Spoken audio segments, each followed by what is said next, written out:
Prepare to embark on a great and exciting journey, as you have chosen to be self-initiated into the sacred mysteries. The powers of the universe have been delicately rearranged to garner the synchronicities which brought you to this film. Join us as we explore an age-old science and unravel the truths behind an art which has been shrouded in secrecy until now. Alchemy is a sacred science that's been practiced for thousands of years. Many would argue it's as old as civilization itself. The word alchemy translates al, Kemet, or from Egypt, as Egypt was well known as Kemet in ancient times. Kemet means the black land, as Egypt was well known for this due to their highly fertile soils along the Nile.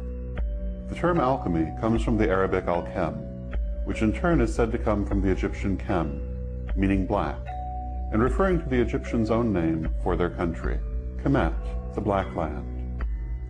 Thus the term alchemy is the origin of the term black art, though the meaning is very different than that later ascribed to this phrase.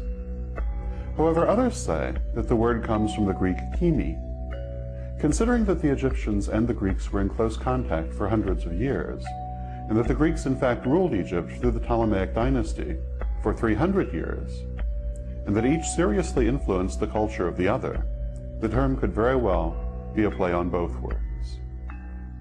The Hellenistic era, and Hellenistic Egypt in particular, was a very fertile time in the history of magic.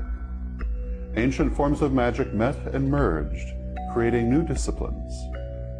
Magical forms still very much in use today, such as Hermeticism and alchemy, have their origin in Hellenistic Egypt.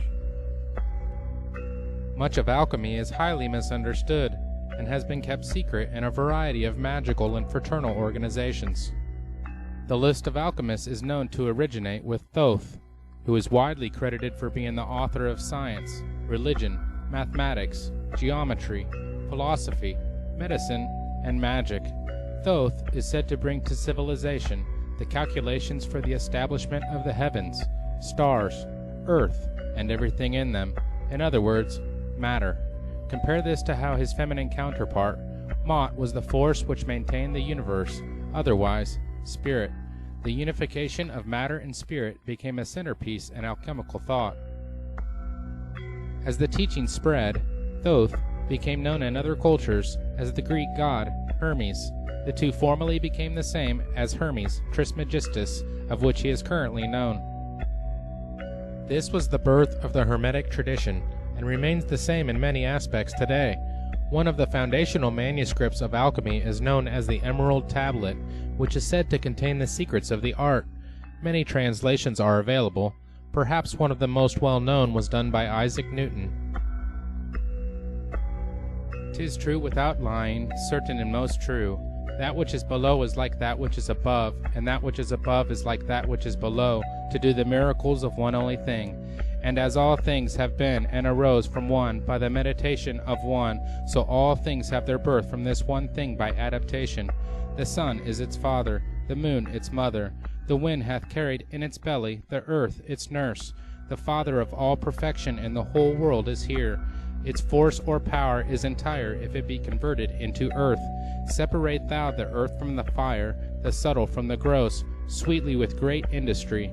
It ascends from the earth to the heaven, and again it descends to the earth, and receives the fourth things superior and inferior. By this means you shall have the glory of the whole world, and thereby all obscurity shall fly from you. Its force is above all force, for it vanquishes every subtle thing, and penetrates every solid thing. So was the world created. From this are and do come admirable adaptations, whereof the means or process is here in this. Hence I am called Hermes Trismegistus, having the three parts of the philosophy of the whole world. That which I have said of the operation of the sun is accomplished and ended." Famous alchemists have included the likes of Pythagoras, Galileo, Da Vinci, and Isaac Newton.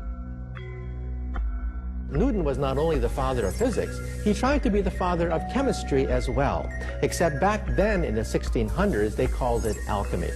So we have to realize that science, as noble as it is, has very humble beginnings. In fact, Many researchers feel very strongly about how important the teachings were and the influence alchemy has had on many of the great minds of our time. The secret teachings were known as esoteric or occult or symbolist teachings and were held to contain the secrets of the universe and the keys to great magic. Those who were allowed to receive the mysteries often went on to join a who's who of historical movers and shakers. Pythagoras, Plato, Aristotle, Galileo, Copernicus, Da Vinci, Kepler, Isaac Newton, Napoleon. They were rewarded for their pursuit of the ancient wisdom with not just knowledge, but a new way of thinking that allowed them to write their names in human history. Hermeticism and the writings from the Hermetica were held to be the Western retelling of the wisdom from the mystery schools. They contained, albeit in a degenerated form, strains of the ancient wisdom said to have been passed down from the gods. There are fragmentary Hermetic texts dating from, dates in dispute, but dating from 3rd, 2nd, 1st centuries AD, in which the language and mode of expression is ancient Greek, but the subject matter is, if not entirely, largely derived from, or actually a part of, the ancient Egyptian doctrine of the transformation of the soul. This is the basis of the Hermetic belief, and it then proliferates into those various disciplines, rises, is practiced in one form or another throughout Islam, percolates up into Western Europe in the Italian Renaissance, and then occupies much of the minds and hearts and studies of major Renaissance figures, up to and including Isaac Newton, who actually spent much more time of his life studying alchemy and number symbolism than he did studying what would now be modern science. This is an acknowledged fact that is seldom acknowledged by modern scientists, but as a matter of fact, Newton might be called not one of the last, certainly, but one of the most eminent of the Hermeticists. The alchemist's journey is known as the Great Work and is broken down into several chemical, psychological, physiological, societal, and planetary levels. The alchemists work with what is known as the 3 primes, or tria prima. These are sulfur, the omnipresent spirit of life; mercury, the fluid connection between the high and the low; and salt, base matter. The 4 elements are also very important to the alchemist and stand as primary principles: fire, water, earth, and air. All play an integral part in the alchemist's studies.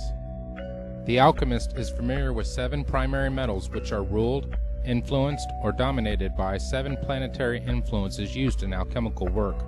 They are gold, dominated by the sun, which provides energy and life to everything in the solar system. The sun is our sense of self, our willpower, organizing ability, self-integration, energy levels, vitality, and success.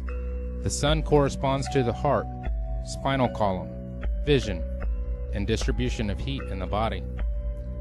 Silver, dominated by the moon, which influences water, growth, fertility, conception, emotions, instinct, subconscious, psychic phenomenon, collective consciousness, rhythms and cycles, genetics, and cultural heritage.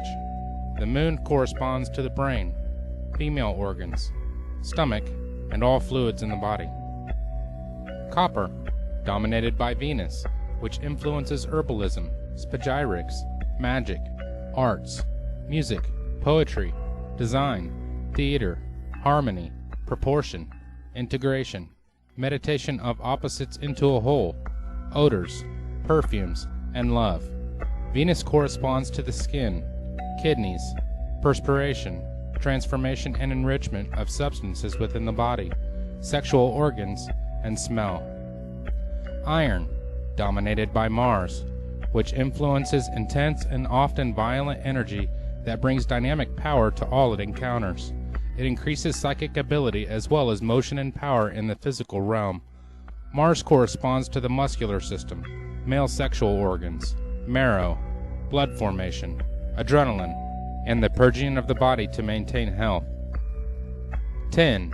Dominated by Jupiter, which influences good health, wealth, philosophical and religious matters, ceremony, and the enjoyment of life. Jupiter corresponds to the liver, arteries of the stomach and abdomen, digestion and assimilation of oxygen and nutrition, antibiotic functions, cell growth, and general energy levels. Mercury, dominated by Mercury, which influences communication, commerce, initiation into the mysteries, alchemy, Qabbalah, astrology, magic, writing, transmission of information, nerves, dexterity, mental skills, and speedy distribution of energy.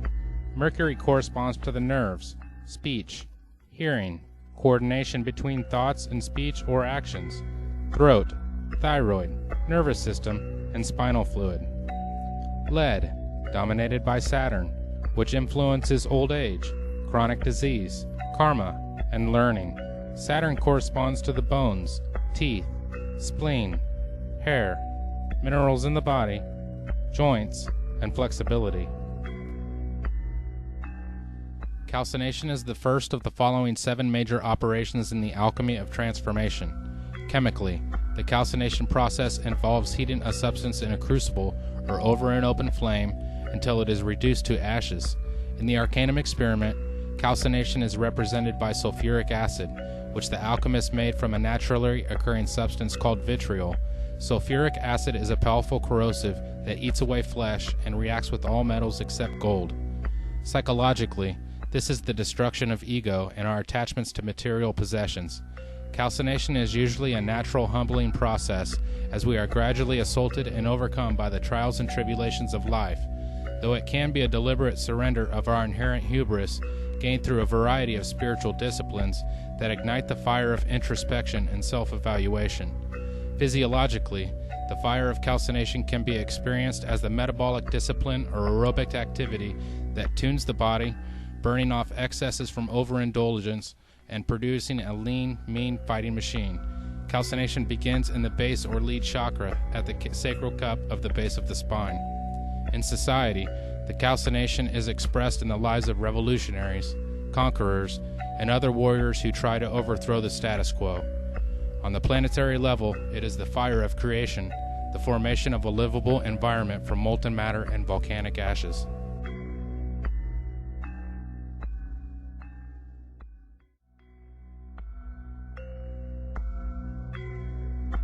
Dissolution is the second major operation in the alchemy of transformation. Chemically, it is the dissolving of the ashes from the calcination in water. In the Arcanum experiment, dissolution is represented by iron oxide or rust, which illustrates the potentially corrosive powers of water on even the hardest of metals. When processed, vitriol breaks down into sulfuric acid and iron oxide, which are the first 2 arcana or secret ingredients. The Egyptians smelted iron as far back as 1500 BCE and used iron compounds in tonics and disinfectants. Psychologically, this represents the further breaking down of the artificial structures of the psyche by total immersion in the unconscious, non-rational, feminine, or rejected parts of our minds. It is, for the most part, an unconscious process in which our conscious minds let go of control and allow the surfacing of buried material. It is the opening of the floodgates and generating new energies from the waters held back. Dissolution can be experienced as flow, the bliss of well-being, and actively engaged in creative acts without traditional prejudices, personal hang-ups, or established hierarchy getting in the way. Physiologically, dissolution is the continuance of the Kundalini experience, the opening up of energy channels in the body to recharge and elevate every single cell. Dissolution takes place in the genital or 10 chakra and involves the lungs and spleen. In society, the process of steady growth through gradual dissolution is examined by agrarian, monastic, or agricultural-based lifestyles. On the planetary level, dissolution is the great flood, the cleansing of the earth of all that is inferior. Separation is the third operation of transformation in alchemy. Chemically, it is the isolation of the components of dissolution by filtration and then discarding any ungenuine or unworthy material. In the Arcanum experiment, separation is represented by the compound sodium carbonate, which separates out of water and appears as white soda ash on dry lake beds. The oldest known deposits are in Egypt. The alchemists sometimes refer to this compound as natron, which means the common tendency in all salts to form solid bodies or precipitates. Psychologically, this is the process of rediscovery of our essence and the reclaiming of dream and visionary gold previously rejected by the masculine, rational part of our minds. It is, for the most part, a conscious process in which we review formerly hidden material and decide what to discard and what to reintegrate into our refined personality. Much of this shadowy material is things we are ashamed of or were taught to hide away by our parents, churches, and schooling. Separation is the letting go of the self-inflicted restraints to our true nature so we can shine through. Physiologically, separation is the following and controlling the breath in the body as it works with the forces of spirit and soul to give birth to new energy and physical renewal. Separation begins in the navel or iron chakra, located at the level of the solar plexus. In society, separation is expressed as the establishment of clans, cities, and nationalities. Separation on the planetary level is represented by the formation of land masses and islands from the powerful forces of air, water, earth, and fire. Conjunction is the fourth of the 7 operations of alchemy. Chemically, it is the recombination of saved elements from separation into a new substance. In the Arcanum experiment, conjunction is symbolized by a nitrate compound known as cubic saltpeter or potassium nitrate, which the alchemists called natron, or simply salt. Blue-colored natron acid, or aqua fortis, was made by mixing potassium nitrate with sulfuric acid and was used to separate silver from gold. The inert residue precipitated from the acid during the reaction, like a child being born. Psychologically, it is the empowerment of our true selves, the union of both masculine and feminine sides of our personalities into a new belief system or intuitive state of consciousness. The alchemists referred to this as the lesser stone, and after it has been achieved, the adept is able to clearly discern what needs to be done to achieve lasting enlightenment, which is the union over the self, and often synchronicities begin to occur and confirm that the alchemist is on the right track. Physiologically, conjunction is using the body's sexual energies to perform transformation. Conjunction takes place at the level of the heart or copper chakra. In society, it is the growth of crafts and technologies to master the environment. On the planetary level, conjunction occurs when primordial life forms are created from the energies of the sun or lighting. Fermentation is the 5th operation in the alchemy of transformation. Fermentation is a 2-step process that begins with the putrefaction of the hermaphroditic child from the conjunction, resulting in its death and resurrection to a new level of being. The fermentation phase then begins with the introduction of new life into the product of conjunction to strengthen it and ensure its survival. Chemically, the fermentation is the growth of a ferment bacteria in organic solutions, such as occurs in the fermenting of milk to produce curds and cheese, or in fermenting of grapes to make wine. In the Arcanum experiment, the process of fermentation is represented by a compound called liquor hepatis, which is an oily, reddish-brown mixture of ammonia and the rotten egg-smelling compound hydrogen sulfide. Egyptian alchemists made ammonia by heating camel dung in sealed containers and thought of it as kind of a refined mercury that embodied the life force. Liquor hepatis means liquor of the liver, which they believed was the seat of the soul, and the color they associated with the compound was green, the color of bile. Surprisingly, liquor hepatis exudes a wonderful fragrance, and the alchemists made a perfume of it called balsam of the soul. Psychologically, the fermentation process starts with the inspiration of spiritual power from above that reanimates, energizes, and enlightens the alchemist. Out of the blackness of his putrefaction comes the yellow ferment, which appears like a golden wax flowing out of the foul matter of the soul. Its arrival is announced by a brilliant display of colors and meaningful visions called the peacock's tail. Fermentation can be achieved through various activities that include intense prayer, desire for mystical union, breakdown of the personality, transpersonal therapy, psychedelic drugs, and deep meditation. Fermentation is the living inspiration from something that is totally beyond us. Physiologically, fermentation is the rousing of living energy, chi or kundalini, in the body to heal and vivify. It is expressed as the vibratory tones and spoken truths that emerge from the throat or Mercury chakra. In society, the fermentation experience is the basis of religion, and on the planetary level, it is the evolution of life to produce higher states of consciousness.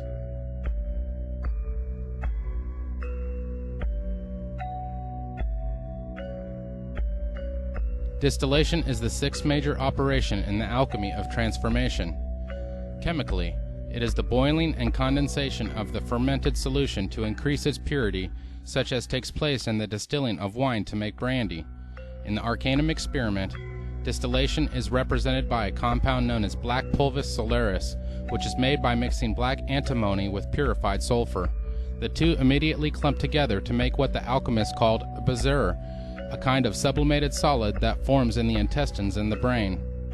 Psychologically, distillation is the agitation and sublimation of psychic forces is necessary to ensure that no impurities from the inflated ego or deeply emerged id are incorporated into the next and final stage. Personal distillation consists of a variety of introspective techniques that raise the content of the psyche to its highest level possible, free from the sentimentality and emotions, cut off from even one's personal identity. Distillation is the purification of the unborn self, all that we truly are and can be. Physiologically, distillation is the raising of the life force repeatedly from the lower regions of the cauldron of the body to the brain, what Oriental alchemists called the circulation of the light, where it eventually becomes a wondrous, solidifying light of power. Distillation is said to culminate in the third eye area of the forehead at the level of the pituitary and pineal gland in the brow or silver chakra.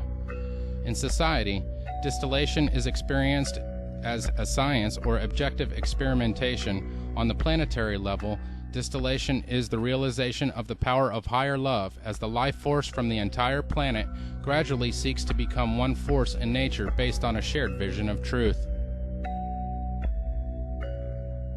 Coagulation is the seventh and final operation of transformation in alchemy. Chemically, coagulation is the precipitation or sublimation of the purified ferment from distillation. In the Arcanum experiment, coagulation is represented by a compound called red pulvis solaris, which is a reddish-orange powder of pure sulfur mixed with a therapeutic mercury compound, red mercuric oxide. The name pulvis solaris means powder of the sun, and the alchemists believed it could instantly perfect any substance to which it was added. Psychologically, coagulation is first sensed as a new confidence that is beyond all things, though it may be experienced as a second body of golden coalesced light, a permanent vehicle of consciousness that embodies the highest aspirations and evolution of the mind. Coagulation incarnates and releases the ultimate materia of the soul, the astral body, which the alchemists also referred to as the greater or philosopher's stone. Using this magical stone, the alchemists believed that they could exist on all levels of reality. Physiologically, this stage is marked by the release of the elixir in the blood that rejuvenates the body into a perfect vessel of health. A brain ambrosia is said to be released through the interaction of light from the phallic-shaped pineal gland and matter from the vulva of the pituitary.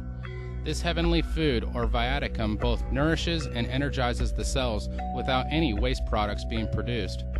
These physiological and psychological processes create the second body, a body of solid light that emerges through the crown or gold chakra. In society, it is the living wisdom in which everybody exists on the same light of evolved consciousness and knowledge of truth. On a planetary level, coagulation is the return to the Garden of Eden, this time on a higher level in tune with the divine mind.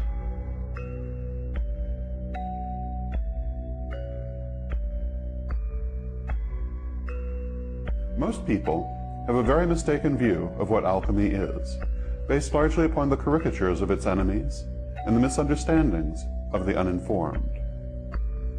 The image of the alchemist, as benighted proto-chemist, vainly bent on turning lead into gold, totally misses the point of alchemical thought. It is true the Western alchemists, like their Chinese counterparts, did work with a variety of substances to try and create various elixirs and arcane effects, including the idea of transmutation of base metals. However, this was a small aspect of alchemy, and to define alchemy by this is like defining Taoism as the search for the elixir of immortality. It misses the real point altogether. In reality, alchemy was and is an advanced spiritual discipline, closely related to modern Wicca in its concepts and images. These concepts and images were presented in largely coded form so that they could be read by the unenlightened as relating to chemistry and physical operations, and by the enlightened as a system of spiritual wisdom. Thus, the true alchemist was not trying to turn ordinary lead into gold, though the casual observer might reasonably think so from how things were presented. Rather, they were striving to turn the lead of an ordinary and undeveloped consciousness into the gold of a fully realized and enlightened soul.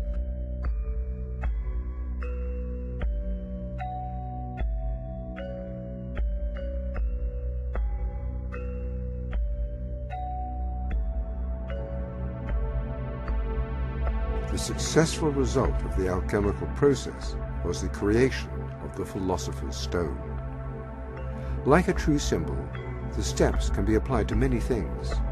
It is the process, the machine. What you put into it metaphorically will undergo the archetypal steps if carefully attended by the alchemist and culminate in a higher state, the alchemical gold, charcoal into diamond.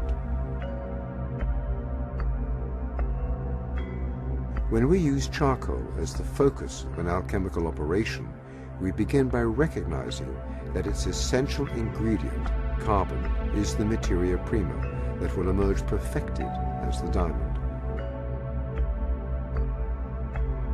When the charcoal undergoes the cleansing fire and a stress of geological proportions, it is hardened into a perfect, impenetrable diamond. It becomes itself the geometric map of perfect universal order. From the highest spiritual registers to the lowest physical realms, the universal order can be seen as the lattice which guides the growth of the vine, as an archetype that guides and supports life on the material plane. While many agents can be introduced into this machine and undergo the archetypal steps to its perfection, the one to which the most closely guarded alchemical allegory and occult law is addressed is consciousness itself. This is the essence of the great work, the application of this special key to this mysterious universal formula. The key directs the alchemical process to the materia prima of our very consciousness, our awareness, ourselves, our mental selves, or spiritual selves. Consciousness is the materia prima.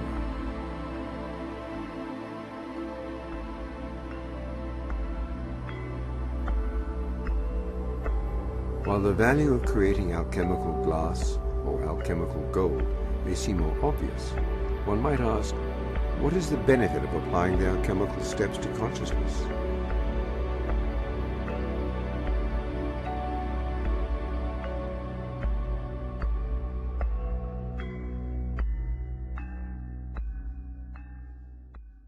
Like modern Wicca, alchemy saw the world as a male-female duality.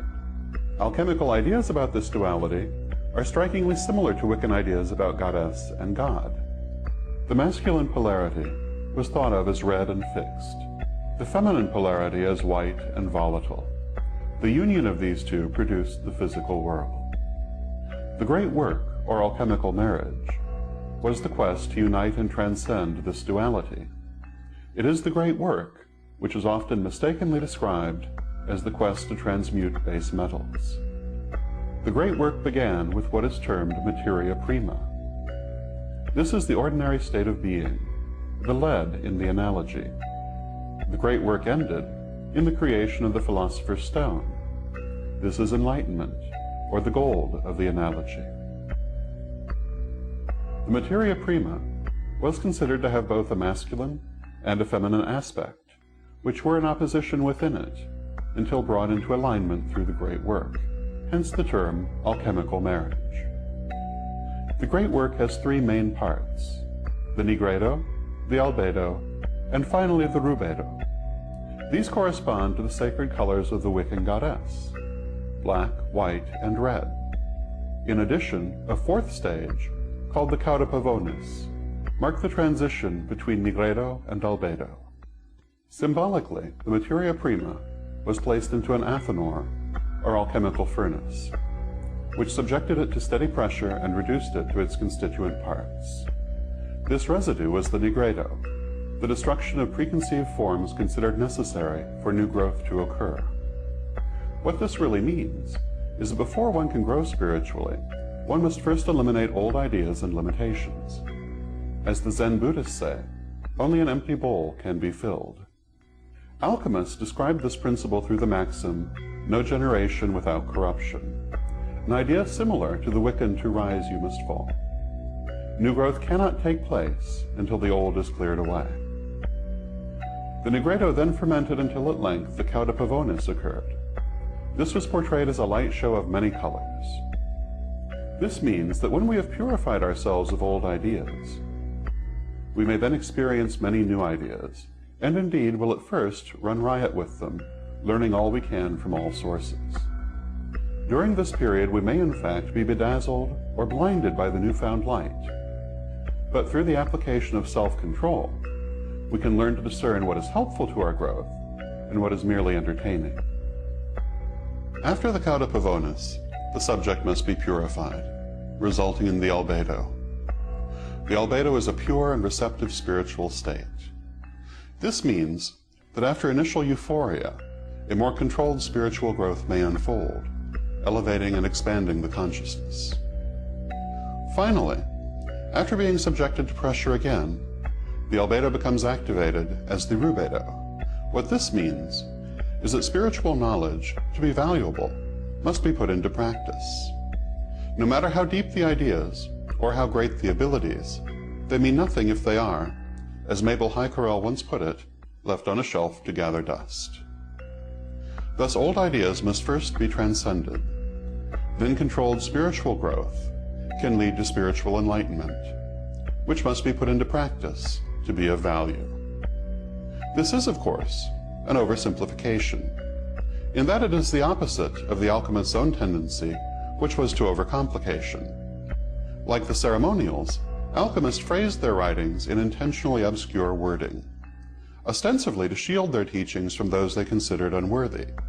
It also served to shield themselves from persecution by religious fanatics. Alchemists used a rich symbology that included elemental, planetary, and mineral symbolism, as well as a good dose of ancient paganism. One of the principal themes of alchemical symbolism is the union of opposites, which is expressed in many ways throughout alchemical art. Such familiar figures as the four elements, the twin dragons, and the Ouroboros, the great serpent of the universe eating its own tail, were of great importance in alchemy. The masculine principle was likened to the sun and also to sulfur, while the feminine was considered lunar and likened to Mercury. The inner fire, what we today call the eternal flame or the divine spark, was described as a salt. It is this mineral symbolism above all which has led to the idea that alchemy was entirely concerned with protochemistry operations. True, alchemists did engage in such protochemistry operations in the belief that it would shed light on their spiritual operations under the credo, as above, so below, which is a principal pillar of alchemical thought, as of modern Wiccan thought. However, it was a dilettante alchemist who misunderstood the spiritual nature of the teachings and turned instead to chemical operations, not realizing that they were a code for higher knowledge. And now we can see the big picture coming into focus. Could that spark of consciousness in us all be connected to spiritual enlightenment? And by intense focus on the development of consciousness, could alchemists truly reach these levels? Even modern science is beginning to tell us a great deal about our consciousness and its connection to the rest of the infinite universe. Our knowledge of the power of the human brain has seen great strides in recent years, and possible interactions with certain glands such as the pineal are continually being investigated with many successes. In his groundbreaking book detailing his research, Dr. Rick Strassman outlines his discoveries with the pineal gland and a substance known as dimethyltryptamine, or DMT, while administering the substance to a controlled group of volunteer patients.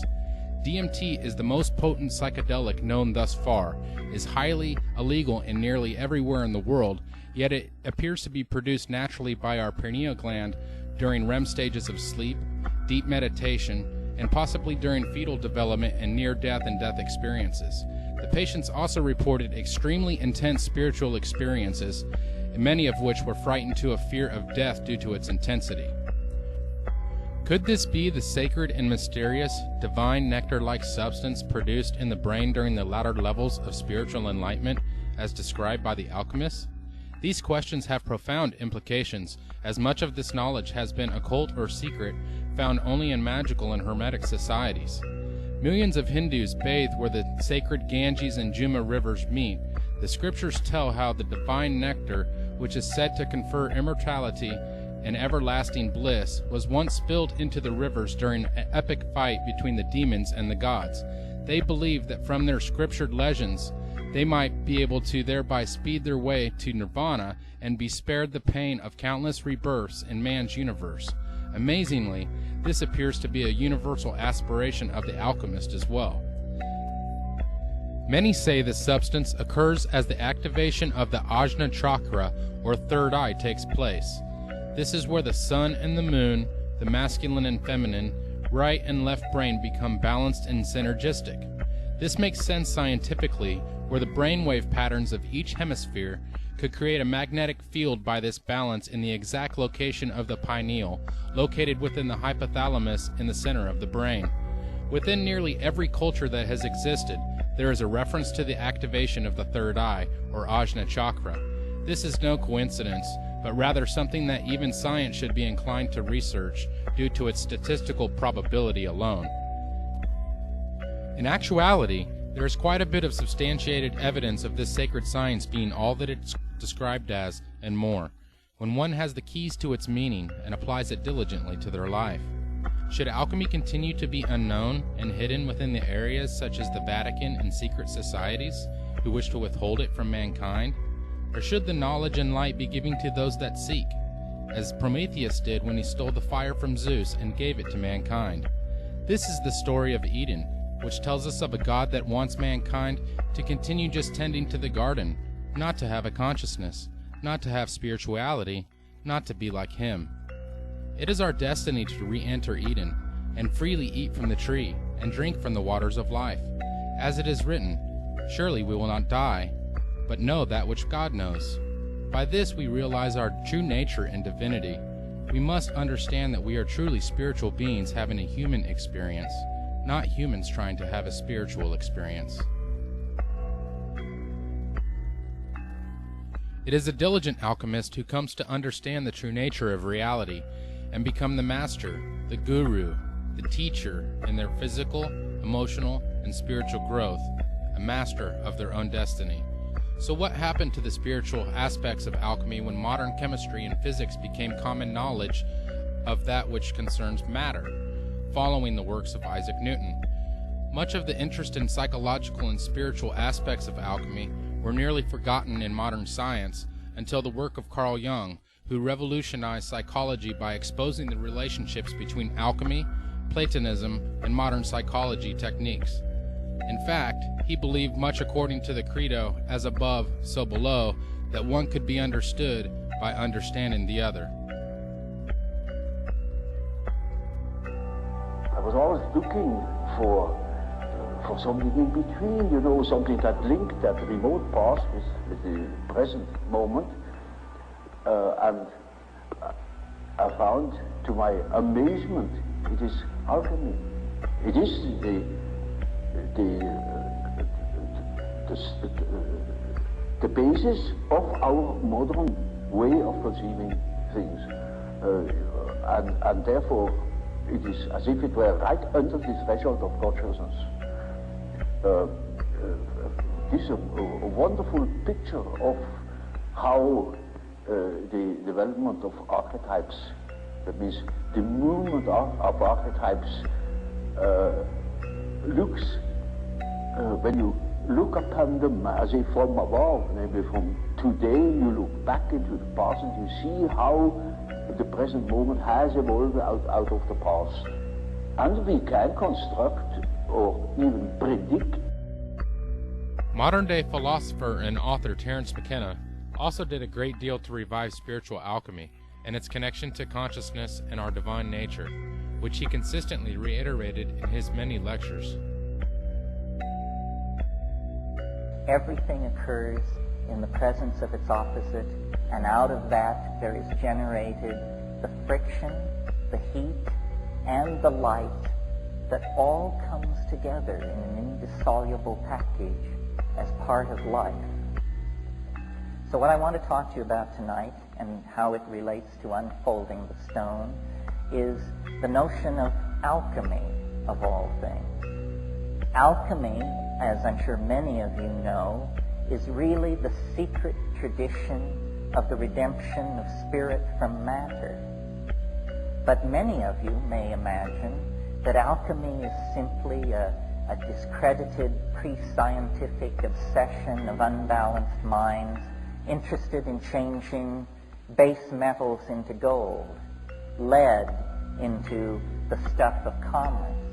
This is the benighted reputation that alchemy has acquired in a century so given over to the literal and the material and the non-spiritual that it's lost all touch with the adumbrations of meaning that vibrate behind the perceptions of the alchemists.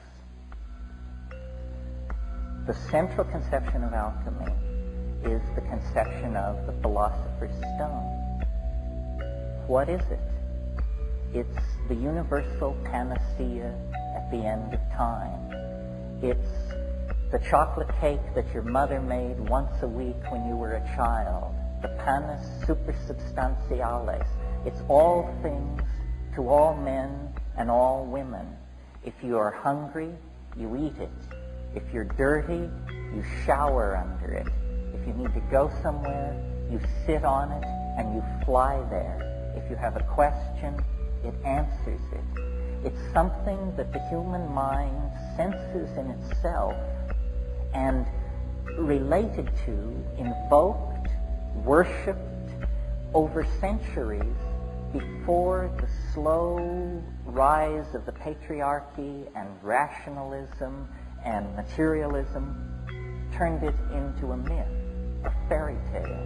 It is not a myth or a fairy tale. It is the burning primary reality that lies behind the dross of appearances.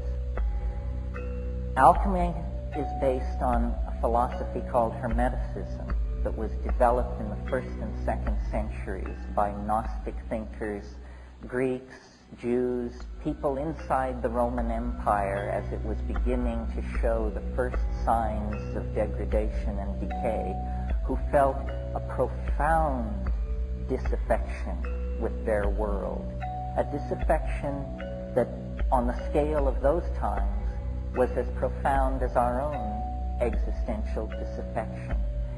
And the Hermetic philosophers drew back from the rise of Christianity with its doctrine of the fall of man and original sin and the stain of Adam and Eve and that whole thing, and took a different tack and made 2 points which I think we need to recover and live out for ourselves.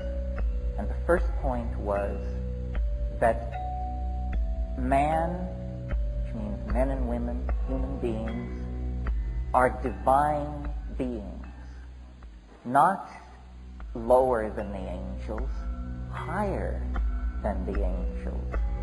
The message of the alchemical and hermetic thinkers, and the Corpus Hermeticum actually uses the phrase, man is God's brother. We have no idea what it would mean in our own lives if we could throw off the notion of ourselves as fallen beings. We are not fallen beings. When you take into your life the gnosis of the light-filled vegetables, the psychedelic plants that have stabilized the sane societies of this world for millennia, the first message that comes to you is you are a divine being. You matter. You count. You come from realms of unimaginable power and light, and you will return to those realms. The second point that these philosophers wanted to make was that fate can be overcome. Fate can be overcome.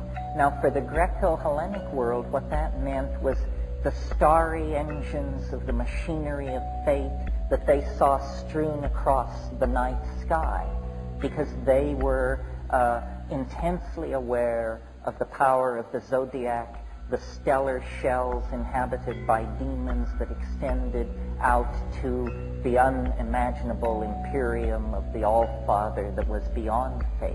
And into that world of astrological fatedness, which is such a strong idea for the Greek mind, the Hermeticists announced fate can be overcome.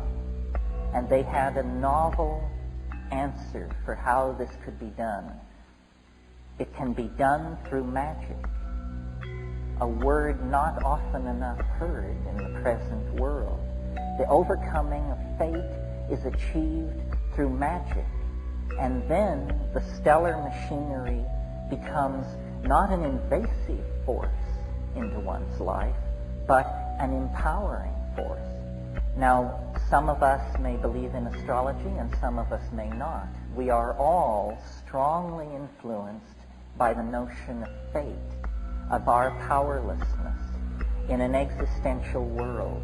Jean-Paul Sartre said nature is mute, and we, embedded in the media-dense, message-dense, programming-dense matrix of these hyper-societies that we have created, often feel, I think, like hapless atoms, running endlessly according to the blueprints and programs of unseen masters, whether it's the banking industry, Madison Avenue, whoever. We tend to disempower ourselves. We tend to believe that we don't matter. And in the act of taking that idea to ourselves, we give everything away to somebody else, to something else. So the rebirth of a sense of the stone and its possibility within each of us entails these two ideas: our divinity and our power to overcome fate. There is no inevitability in our lives unless we submit to the idea of inevitability and then give ourselves over to it. The practice of transcending time and consciousness was also very prevalent in South America, with the Maya in particular, where clocks of stone were designed, created, and heavily used for the purposes of conquering time and consciousness. This also seems to be closely associated with the detailed understanding of astrology and how the earthly realm and spirit realm are connected. Needless to say, the universal truths found in the path of alchemy are deeply embedded in some way into almost every culture. Many say that this information presented to you here should not be told to those who aren't chosen, so to speak, or initiated into a fraternal order which guards it and holds it over the heads of its members, feeding them a diluted version, a little here and a little there. However, this is a crumbling ideology, and it is our belief that we are all chosen, and many of us simply have yet to realize our universal calling. In later films, we will discuss this and a variety of other subjects in more detail as to the history and practical application in these areas. We hope that you have enjoyed this film and that it has cleared up some of the misconceptions about this very sacred science, the great work and Alchemy, Sacred Secrets Revealed.